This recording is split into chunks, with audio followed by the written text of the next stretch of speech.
Welcome to this edition of Market Mantra, in which we give you a complete update on the economic, business and stock market news of the day. I'm Arjun Chaudhary and with me is my co-anchor in Hindi, Manoj Pathak. नमस्कार, market मंत्र के ताजा अंक में आपका स्वागत है। आधे घंटे के इस कार्यक्रम में हमेशा की तरह हम देश और दुनिया की चुनी हुई कारोबारी, आर्थिक और शेयर बाजार से संबंधित ताजा खबरों को लेकर हाजिर हैं। हमारे साथ खबरों पर चर्चा के लिए ऑनलाइन आज आमंत्रित हैं देश के जाने माने वरिष्ठ अर्थशास्त्री डॉक्टर SP शर्मा।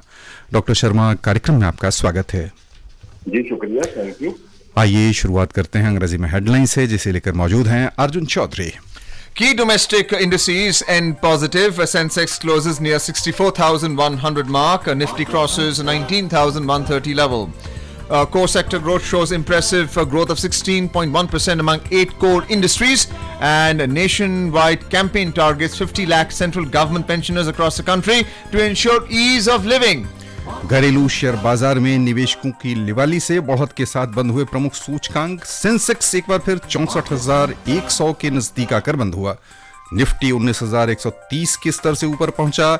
देश में सितंबर महीने में 8 प्रमुख औद्योगिक क्षेत्रों में से कोयला क्षेत्र का विकास शानदार 16.1% की दर से हुआ और देश भर में केंद्र सरकार के 50 लाख से अधिक पेंशन भोगियों के जीवन में सहूलियत को बढ़ाने के लिए चल रहा है राष्ट्रव्यापी अभियान।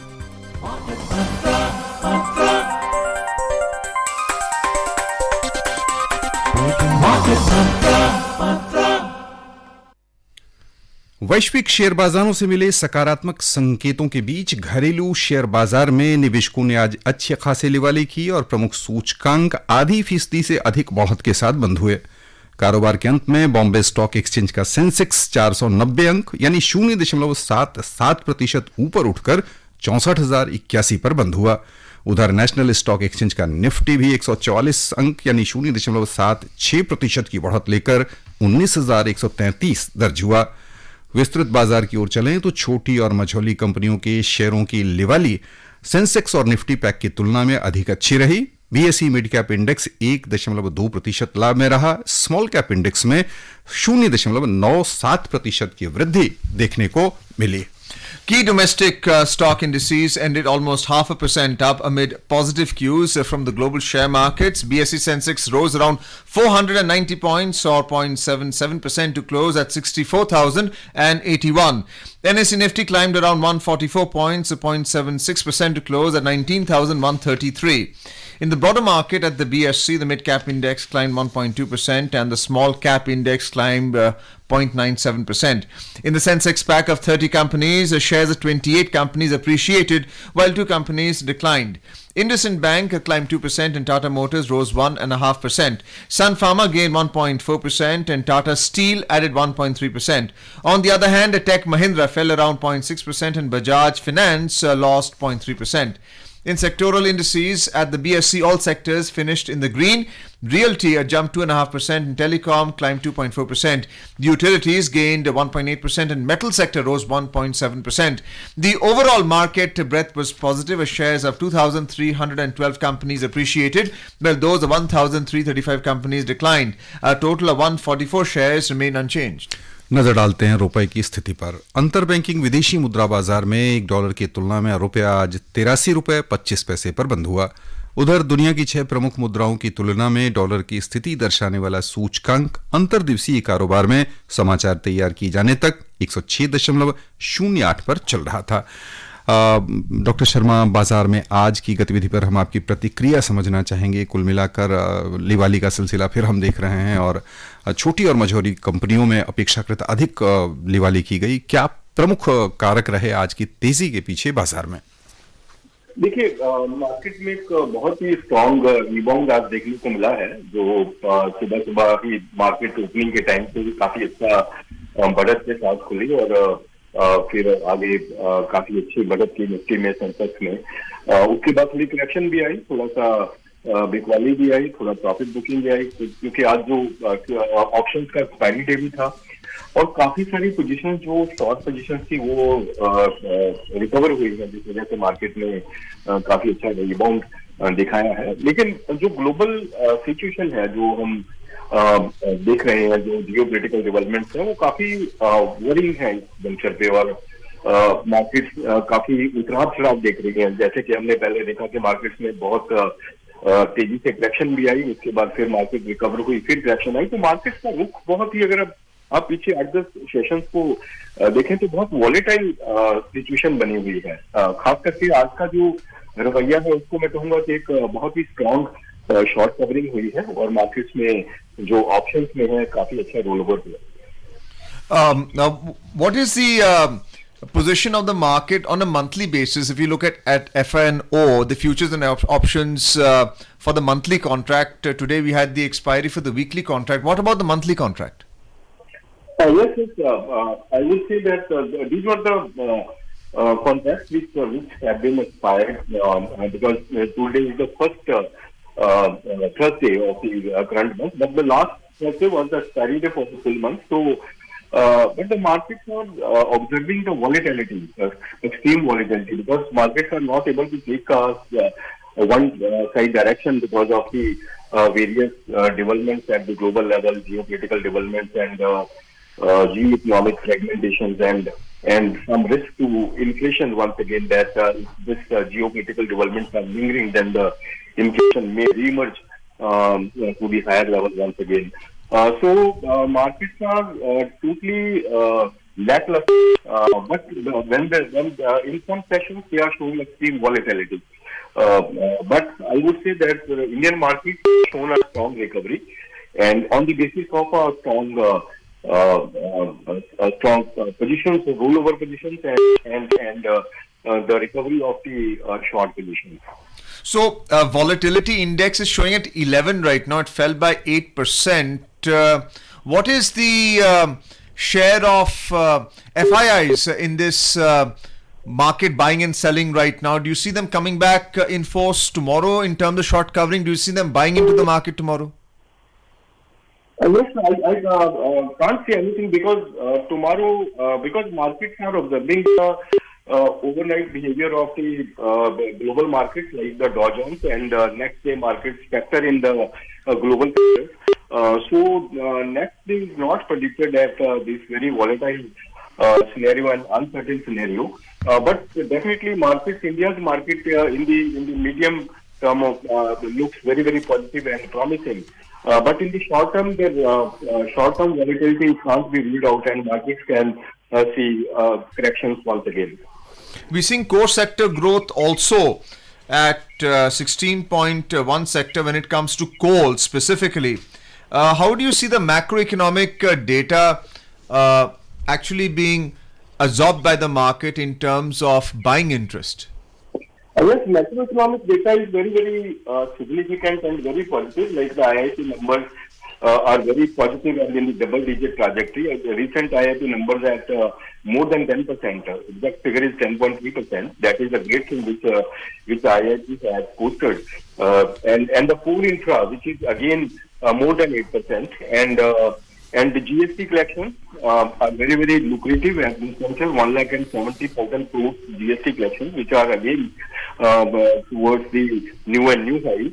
So I would say that overall macro picture is very positive, whether the GST collections, the revenues, or the IIT numbers, or the core infrastructure.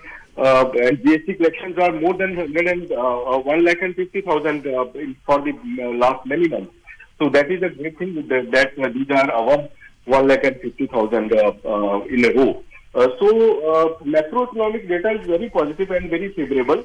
But the global developments, like the geopolitical developments, are weighing on the market, and market becomes volatile if something happens in the global arena. But macro, like GDP growth is also anticipated at a higher level, and many economists are talking about that the GDP for the current year will also be at around 7% or more than 7%. And IMF also has projected the promising figures, which are highest among the leading economies. And inflation trajectory is also coming down, like the inflation is at around 5% in the CPI segment, and WPI is still in the negative trajectory at 0.26%. And exchange rate situation is also more or less stabilized. Exchange rate is range bound, and today is like 83.8 3.25 or 3. That is also in the range of which is prevailing since the last many days. So overall picture is very positive, and going ahead, if the global conditions are settled and these geopolitical developments are subsiding, then we have a great scope to make new highs in the coming times, because fundamentals are significantly strong in the favor of market, and markets are very, very lucrative to make new highs on the basis of support provided by the macro environment and the reforms undertaken by the government, and push to the development like the infrastructure development and government capex and all the supportive policies which are connecting all policy environment in India. Doctor Sharma, एक बार फिर से घरेलू share बाजार की ओर आपका ध्यान आकृष्ट करना चाहेंगे, और आज के कारोबार से जोड़ते हुए ही आज रियलिटी सेक्टर में हम 2.5% के आसपास की बढ़त देख रहे हैं। एक तो रियलिटी सेक्टर में इस तेज़ी के पीछे कोई ख़ास कारण आपको नज़र आ रहा है, या ऑटो सेक्टर में हम आपका ध्यान आकृष्ट करना चाहेंगे और वहाँ समझना चाहेंगे कि पिछले अक्टूबर महीने के जो बिक्री संबंधी आंकड़े आए हैं वो काफ़ी उत्साह बढ़ाने वाले हैं, क्योंकि न केवल चौपहिया बल्कि दोपहिया वाहनों की बिक्री में भी अच्छी खासी बढ़ोतरी देखी गई है। कुल मिलाकर किस दिशा में जाता दिख रहा अपना घरेलू बाजार, खासतौर से जो बिक्री संबंधी आंकड़े आ रहे हैं? अंतर्राष्ट्रीय परिस्थितियां तो अपने हाथ में नहीं है, लेकिन जो घरेलू कारक हैं वो कैसे लग रहे हैं आपको? जी बिल्कुल, आपने सही फरमाया कि जो रियलिटी सेक्टर है जिसमें कि हाउसिंग डिमांड है, वो अभी कुछ महीनों से बहुत तेजी से आगे बढ़ रही है, जो पिछले साल के ग्रोथ के मुकाबले में काफी आगे बहुत तेजी है उसमें। और खास करके जो पैसेंजर व्हीकल्स का आपने जिक्र किया, वो हर एक महीने मंथ आफ्टर मंथ अच्छा ग्रोथ दिखा रहे हैं। अगर हम ऑन एन एवरेज देखें तो पैसेंजर व्हीकल को YOY देखें तो 15-16% से ऊपर का जो ग्रोथ है वो इस साल हम देख रहे हैं हर एक महीने में ऑन एन एवरेज। और दूसरा जो रियलिटी सेक्टर में जो हाउसिंग डिमांड है वो वापस अच्छे से रीइमर्ज हो गई है, जिस वजह से जो यही कारण हो सकता है कि जो रियलिटी सेक्टर की कंपनीज है उनके शेयर्स में अच्छी हमने बढ़त देखी है। तो ओवरऑल जो मैंने पहले भी बताया कि macro situation is very very positive, and ये जो सपोर्टिव सेक्टर है खास करके जो reality sector, because reality sector also explains the outlook of the macro economic environment. क्योंकि जब तेजी आती है, जब डिमांड अच्छे से एस्केलेट होती है, तो उसी वजह से आगे जो मैक्रो इकोनॉमिक एनवायरमेंट है वो भी बहुत स्ट्रांग होता है। क्योंकि जो सेक्टर्स हैं, खास करके जो मैन्युफैक्चरिंग सेक्टर है, सर्विसेज सेक्टर है, ये बहुत अच्छे से ग्रो करते हैं, तो ओवरऑल GDP को बहुत अच्छी सपोर्ट मिलती है।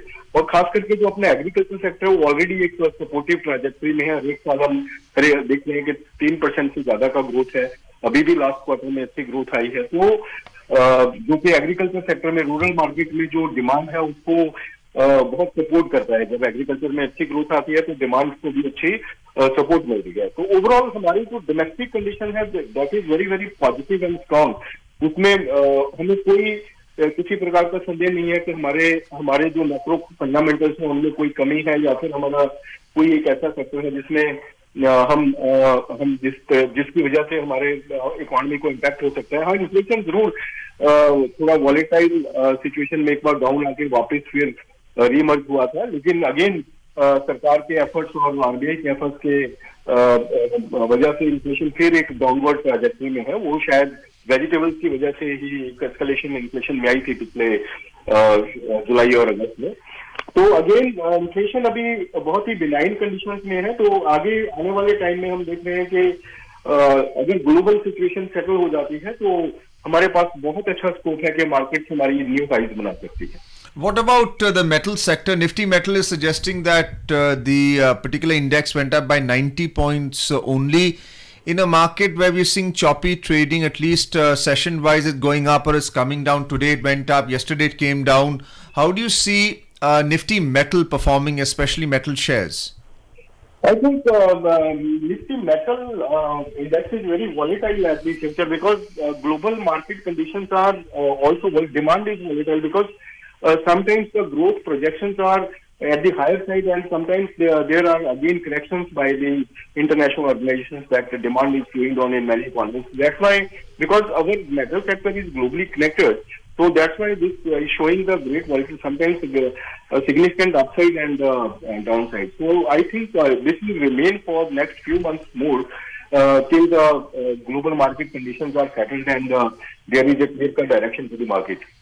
Bank Nifty went up by more than 400 points. What's the outlook for that?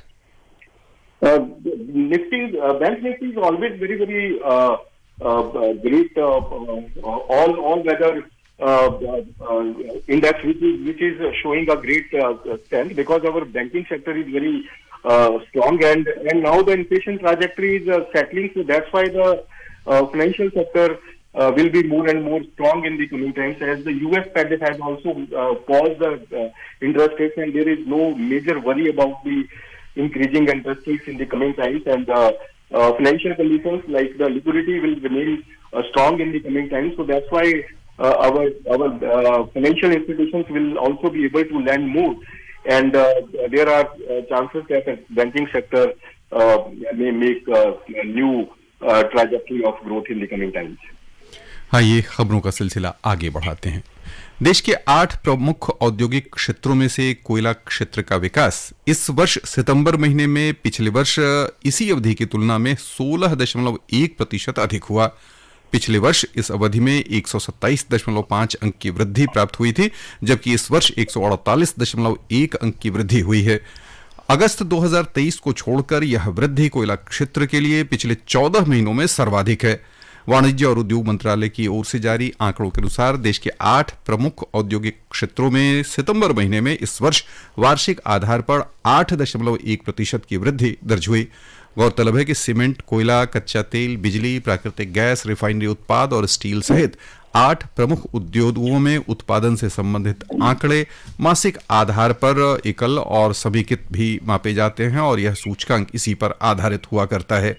इन आंकड़ों के अनुसार सितंबर 2023 में इस वर्ष कोयले का उत्पादन 67.27 मिलियन टन हुआ, जबकि पिछले वर्ष इसी अवधि में लगभग 58 मिलियन टन का उत्पादन हुआ था। गौरतलब है कि इस वर्ष अप्रैल से लेकर अभी तक लगातार यानी सितंबर महीने तक उत्पादन में क्रमिक रूप से वृद्धि होती आ रही है और 16.1% की वृद्धि सितंबर में हुई, जबकि अप्रैल में 9.1% की वार्षिक वृद्धि इस बार दर्ज की गई थी। कुल मिलाकर हम कोर सेक्टर पर और कोयला क्षेत्र के शानदार प्रदर्शन पर आपकी प्रतिक्रिया समझना चाहेंगे, क्या दर्शा रहा है? देखिए, पहले जो पॉलिसी कुछ लकूना थे, पॉलिसी एनवायरनमेंट बहुत ही रेस्ट्रिक्टिव था, जिस वजह से जो माइनिंग सेक्टर में काफी एक क्लोज सेक्टर के तौर पे काम कर रहा था। लेकिन अभी जो रिफॉर्म्स हुए हैं, जो सरकार ने ओपन अप किया है और जो रिफॉर्म्स में आगे जोर पकड़ा है, खास करके पोस्ट कोरोना पीरियड में, तो उसकी वजह से जो हमारा माइनिंग सेक्टर है काफी अच्छी बढ़त लिए हुए है और अभी भी हम देख रहे हैं कि जैसे आपने बताया कि कोयला में काफी अच्छी ग्रोथ हर एक महीने और हर एक कंटिन्यूसली उसमें अच्छी ग्रोथ आती जा रही है, तो जो कि काफी सपोर्टिव है। खासकर जैसे मैंने पहले बताया कि आईआईपी नंबर्स और जो कोर इंफ्रास्ट्रक्चर नंबर्स हैं वो काफी स्ट्रांग है, तो यही वजह है कि काफी जो सपोर्टिव जो सेक्टर्स हैं उनकी वजह से पहले ये काफी नेगेटिव में हमने देखा कि काफी महीनों तक काफी क्वार्टर्स तक इनका ग्रोथ जो था वो नेगेटिव में रहता था, तो अभी ये बहुत ही हाई रेट पे मंथ ऑन मंथ और ईयर ऑन ईयर भी काफी अच्छे ग्रोथ पे दिखा रहे हैं और हाई ग्रोथ के ऊपर भी हाई ग्रोथ आ रही है, जो कि इंडिकेट करता है कि जो अभी पोटेंशियल है वो बहुत ही अनएक्सप्लोर्ड है, जो कि ग्रोथ जो इस लेवल की जो ग्रोथ है 8-9% की ग्रोथ और डबल डिजिट में आगे काफी महीनों तक, काफी क्वार्टर तक कंटिन्यू रह सकती है। तो ये बहुत ही अच्छी डेवलपमेंट है जो आने वाले टाइम में हमारे जीडीपी के लिए भी अच्छी सपोर्ट करेगी, क्योंकि माइनिंग सेक्टर भी जीडीपी में अच्छा कॉन्ट्रीब्यूट करता है, जो कि एम्प्लॉयमेंट के लिए भी है। तो हमारे लिए जिस तरीके से एम्प्लॉयमेंट की अपॉर्चुनिटीज भी क्रिएट होना बहुत जरूरी है, तो ओवरऑल जो सिचुएशन है वो काफी पॉजिटिव है और ये एक बहुत ही ऐसा सेक्टर जो प्रॉमिसिंग सेक्टर है, जो कि इंडिया की इकोनॉमी को काफी रेजिलियंस देगा, तो बहुत अच्छी positive development. In more news, Union Minister of Education Dharmendra Pradhan visited Hub 71, a global tech startup ecosystem in Abu Dhabi, on Thursday. During the visit, the minister met with startups, investors and other stakeholders in the tech ecosystem. He also discussed ways to promote collaboration between India and the United Arab Emirates in the tech sector. Pradhan said that Hub 71 is a vibrant tech ecosystem, that he is impressed by the innovative startups and talented entrepreneurs he met. He also said that he is committed to working with the UAE government to promote collaboration between our two countries in the tech sector. More news. आगे बढ़ते हैं। देश भर में केंद्र सरकार के 50 लाख से अधिक पेंशन भोगियों का जीवन आसान बनाने के लिए 1 नवंबर से 30 नवंबर के बीच 100 से अधिक शहरों में 500 से अधिक केंद्रों पर एक राष्ट्रव्यापी अभियान चलाया जा रहा है, जिसके तहत पेंशन भोगियों को डिजिटल माध्यम से जीवन प्रमाण पत्र सौंपने की सुविधा उपलब्ध कराई जाएगी। ईज ऑफ लिविंग बढ़ाने के लिए 17 पेंशन वितरण बैंक, विभिन्न मंत्रालय, पेंशन कल्याण संघ, UIDAI, मेईती तथा अन्य संगठनों के साथ तालमेल बनाकर देश के विभिन्न भागों में, खासतौर से दूरस्थ इलाकों में रहने वाले बुजुर्ग पेंशन भोगियों, जिनमें आयु बढ़ने के साथ साथ बीमार और अत्यंत दूरस्थ स्थान में रहने वाले लोगों के लिए विशेष रूप से यह व्यवस्था की गई है। गौरतलब है कि 2014 में बायोमेट्रिक यंत्रों के माध्यम से डिजिटल जीवन प्रमाण पत्र सौंपने की व्यवस्था शुरू की गई थी।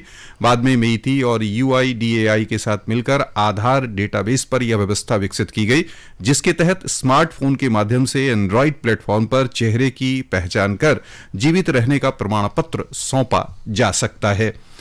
डिजिटल लाइफ सर्टिफिकेट यानी DIC के तहत अब यह व्यवस्था विशेष अभियान चलाकर इन दिनों शुरू हुई है, जिसका लाभ बुजुर्ग व्यक्ति उठा सकते हैं और अपना जीवन प्रमाण पत्र एंड्रॉइड फोन के माध्यम से संबंधित बैंकों को घर बैठे भी जमा करा सकते हैं। यदि हम एक उत्कृष्ट सुविधा माने देश के पेंशन भोगियों के लिए केंद्र सरकार के इसे, डॉक्टर शर्मा। जी जी बिल्कुल। जैसे जो सरकार का जो फोकस है, खास करके जब हमने देखा कि मेक इन इंडिया के बाद जो ईज ऑफ डूइंग बिजनेस के ऊपर काफी जो फोकस रहा, जिसकी वजह से हम बहुत इम्प्रूव कर पाए, तो अभी कुछ वर्षों से सरकार ने ईज ऑफ लिविंग के ऊपर बहुत फोकस किया है। पिछले 3-4 वर्ष में जब भी जब कोरोना वायरस ने बहुत तेजी से हिट किया हमारे देश को, तो उसके बाद सरकार का जो फोकस है वो काफी ईज ऑफ लिविंग, खास करके जो पेंशन मिलने वाले लोग हैं उनके लिए बहुत सारी रिफॉर्म, जैसे कि पहले कई बार वो अपने जीवन का प्रमाण पत्र देने में बहुत अड़चनें आती थी, कई बार जाना आना मुश्किल या सेहत खराब होने की वजह से वहां पे पहुंचना बहुत कठिन होता था, और जो रेगुलेटरी इन्वायरमेंट था वो बहुत ही टीडियस के उसके बिना जब तक वो आदमी जो व्यक्ति है जाके वहां पे नहीं अपना सबमिट करेंगे जो जीवन प्रमाण पत्र है, तब तक उनका आगे पेंशन मिलना मुश्किल हो जाता था। तो काफी अड़चनें थी इस मामले में। लेकिन अभी जो रिफॉर्म्स है, जिस तरीके से वो अपने एंड्रॉइड फोन के जरिए अपना जीवन प्रमाण पत्र आगे पेश कर सकते हैं, ये बहुत अच्छी उपलब्धि है। और पीछे सरकार ने आपको याद होगा कि अनाउंस किया था कि जो हमारा पैन कार्ड है वो नेशनल आइडेंटिटी कार्ड है, उसके वो भी कहीं पे भी दिखा के अपनी आइडेंटिटी जो है प्रूव की जा सकती है। ये जो ईज ऑफ लिविंग के लिए सरकार ने जो रिफॉर्म्स की हैं, these reforms are very very appreciable, क्योंकि एक जो आम नागरिक है उसके लिए भी बहुत सारी सुविधाएं पैदा करना भी सरकार का एक बहुत बड़ा कर्तव्य होता है, जिसके लिए सरकार बहुत अच्छे से आगे खड़ी उतर रही है। Not only for the businesses के ईज ऑफ डूइंग बिजनेस के ऊपर ही फोकस है, जो ईज ऑफ लिविंग है that is also becoming more and more prominent and supportive for the large sector. Right. In more news, Finance Minister Nirmala Sitharaman inaugurated the State Bank of India's branch in Trincomalee, Sri Lanka. Governor of the Eastern Province of Sri Lanka, Senthil Thondaman, High Commissioner of India to Sri Lanka, Gopal Bagle, and SBI Chairman Dinesh Khara graced the event. Recognizing SBI's 159-year-long presence, Mrs. Sitharaman praised its commitment to growth at home and abroad, especially during the Sri Lankan economic crisis. SBI's endeavors facilitated the smooth extension of a line of credit worth $1 billion by the Government of India to Sri Lanka. आइए अब चलते हैं वैश्विक share बाजारों की ओर। सबसे पहले एशियाई शेयर बाजार। चीन में आज बिकवाली तेज रही, लेकिन अन्य सभी प्रमुख बाजार लाभ के साथ बंद हुए। शंघाई कंपोजिट इंडेक्स बिकवाली के दबाव में 0.5% घाटे में रहा। उधर निवेशकों की सक्रिय भागीदारी से दक्षिण कोरिया का कोस्पी 1.8% लाभ में रहा। जापान के निक्केई 225 सूचकांक में 1.1% की वृद्धि हुई। हांगकांग का हेंगसेंग 0.8% ऊपर आ गया। सिंगापुर का स्ट्रीट्स टाइम्स इंडेक्स 0.2% लाभ के साथ बंद हुआ। यूरोपीय जोन की ओर चलें तो समाचार तैयार किए जाने तक वहां भी लिवाली थी। रियल एस्टेट और टेक्नोलॉजी सेक्टर की अगुवाई में खरीदारी की जा रही थी। जर्मनी का डेक्स 1.4% ऊपर चल रहा था। लंदन के फुटसी में 1.2% की बढ़त थी और फ्रांस का कैक 40 1.6% बढ़त के साथ कारोबार कर रहा था। Moving on to the US stock market, US stocks rallied as investors reacted to the possible peak of the Fed Reserve's historic tightening campaign and processed the latest major company earnings. The Dow Jones Industrial Average rose 0.7%, the S&P 500 jumped 1%, and the Nasdaq Composite Index gained 1.6%. Dr. Sharma, what's your take on the US corporate earnings right now in terms of their sales, and more importantly, the removal of zombie companies who have been living off useless finance as far as the US market is concerned? Yes, again, all these developments, along with the pause in the US Fed rate, that like they have kept this interest rate between 5.25 and 5.5. That is also a great development which is supporting the markets, and the bond yields are also coming down since the last 6-7 days. So all these developments are supporting the US markets, and I think markets will remain strong unless until there is no lingering or the worsening scenario of the geopolitical developments in the global economic arena. The US dollar index is at 106 right now. Should that be a cause for concern across all markets, especially if you are importing commodities? Right. If you are importing, not only the importing commodities, but the unrest or the geopolitical developments, the impact through the psychological factors. Because if something is happening in any part of the world ecosystem, then because we are in a global village, we are strongly connected with each country, and that's why if something is happening in some countries, that impacts the whole market scenario and the psychology of the financial and commodity markets. Let's have a look at the crude oil market now. Oil prices today gained more than 1% to snap its 3-day decline. In intraday trade, Brent crude was trading at $85.90 per barrel, while West Texas Intermediate crude was trading at $81.72 per barrel when reports last came in. The oil prices are going up as far as WTI and Brent crude is concerned. How effective are we at negotiating favorable crude oil prices with countries like Russia? Yes, I think we have to relook some developments and some negotiations so that the impact of the rising crude prices is minimized. And but I don't see that crude oil prices will sustain at the higher level because the demand trajectory is not that much intact. So as the nature of the crude oil prices is very volatile, so I hope that these prices will stabilize and come down once again. आइए चलें सराफा बाजार। Multi commodity exchange में दिसंबर महीने में आपूर्ति किए जाने वाले सोने का मूल्य अंतर दिवसीय कारोबार में समाचार तैयार किए जाने तक 205 रुपए बढ़त के साथ 60,990 रुपए प्रति 10 ग्राम पर चल रहा था। उधर दिसंबर में आपूर्ति की जाने वाली चांदी 665 रुपए बढ़कर 71,965 रुपए प्रति किलो के स्तर पर कारोबार कर रही थी। न्यूयॉर्क मर्केंटाइल एक्सचेंज में सोना थोड़ा तेजी के साथ 1,995 डॉलर प्रति औंस पर था। चांदी $23.16 प्रति औंस पर कारोबार कर रही थी। और यहीं पर श्रोताओं की ओर से डॉक्टर शर्मा आपका बहुत बहुत धन्यवाद। जी शुक्रिया, thank you. And before we close, a reminder of the headlines. Key domestic stock market indices end positive. Sensex closes near 64,100 mark. Nifty crosses 19,130 level. Coal sector shows impressive growth of 16.1% among 8 core industries. And nationwide campaign targets 50 lakh central government pensioners across the country to ensure ease of living. And that's it in this edition of Market Mantra for now. Goodbye. Market Mantra.